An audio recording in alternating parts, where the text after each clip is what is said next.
This video is brought to you by Squarespace, the service that allows you to build an amazing website that you can have. It's yours. That's how it works. Okay, on with the video.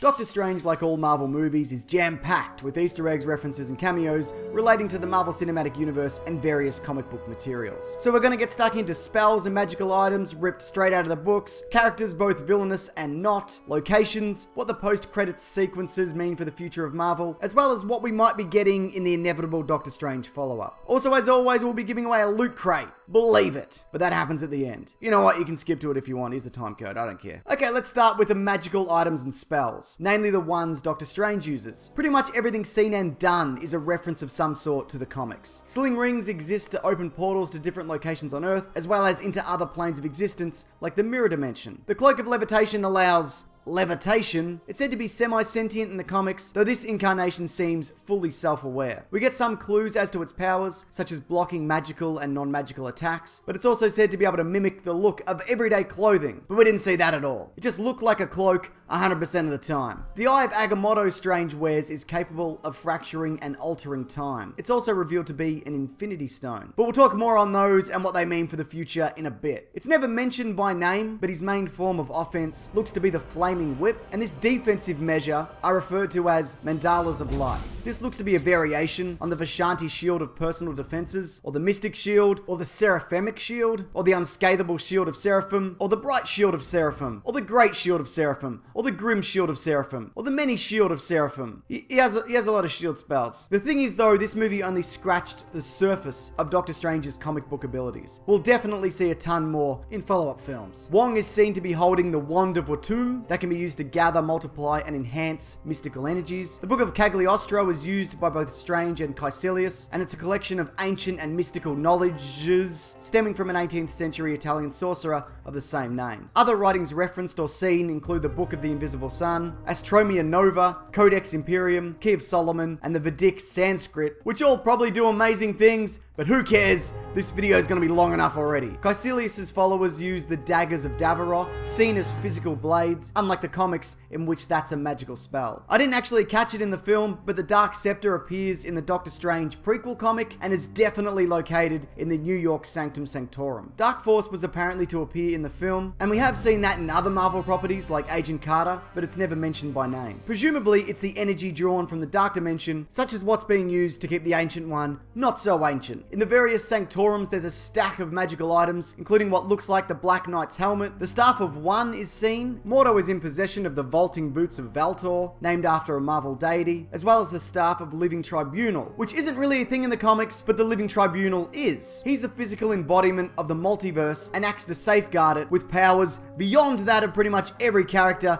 that's ever existed in the Marvel Universe, even though he was once found dead on the moon. Go figure. But we can segue this nicely, so smoothly that you'd be hard-pressed to notice, into minor and major characters that make appearances. The Staff of One is wielded by Tina Minoru. There's a good chance that her daughter, Nico, will appear in the Runaways TV series that's coming to Hulu. Daniel Drum is the master of the New York Sanctum who is murdered. He's the brother of Jericho Drum, who goes on to become the supernatural superhero Brother Voodoo. The old one-handed man who Strange mistakes for the Ancient One bears a striking resemblance to the comic book version of the Ancient One, who's a Tibetan elder. That character is actually Master Hamir, or Hamir the Hermit. He acts as a kind of assistant or servant to the Ancient One. He's also, funnily enough, the father of Wong. However, it's unclear whether the movie versions of these characters share the same relationship. Kristine Palmer, as played by Rachel McAdams, in the comics becomes the third night nurse. Kevin Feige has stated something along the lines of, she won't be filling that role as of yet. This is possibly because Juno Temple has adopted that position in the Marvel Netflix universe. That's not to say we won't see that down the line. Her colleague also is Nicholas West, who has appeared in comic book form. It's been speculated that Dormammu turned Caecilius and his followers into mindless ones when he took them into the Dark Dimension, but I'm not sure whether that actually is the case. And Stephen Strange gets floated a couple of patients of note right before his accident. One is a 35-year-old colonel with a crushed lower spine from some kind of experimental armor. It's thought that it could be this guy from Iron Man 2, but realistically,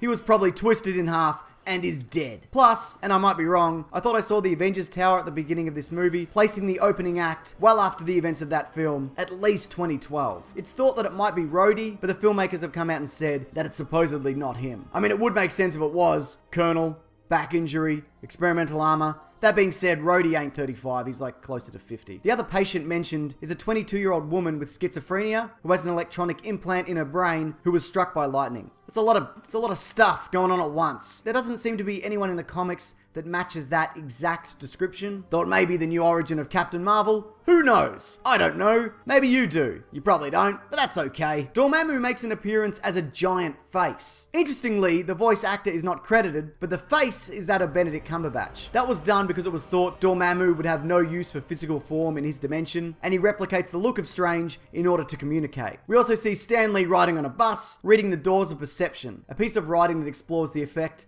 of mescaline, a powerful psychedelic. Locations. Okay, we get the Kamar-Taj, which is a training ground for magical warriors. We get 3 Sanctum Sanctorums in London, Hong Kong, as well as Strange's traditional home in Bleecker Street, New York, with its most notable feature, the Seal of Vishanti, visible. The multiverse is also introduced, a potentially unlimited series of parallel dimensions that house what-if versions of different characters from the comics. This can basically open up the world to any number of alternate and weird realities, including Marvel Zombies, Marvel 2099, Ultimate Marvel, and so on. Maybe we'll even get Old Man Logan, but with Steve Rogers, like some people have been recommending, because Disney own most of those important characters that appear in that story, and you can just swap out Captain America for Wolverine. And by some people, I mean just me. Because he could ride a giant dinosaur like he does in that weird version of Planet Hulk. They'd be amazing. I'd love it!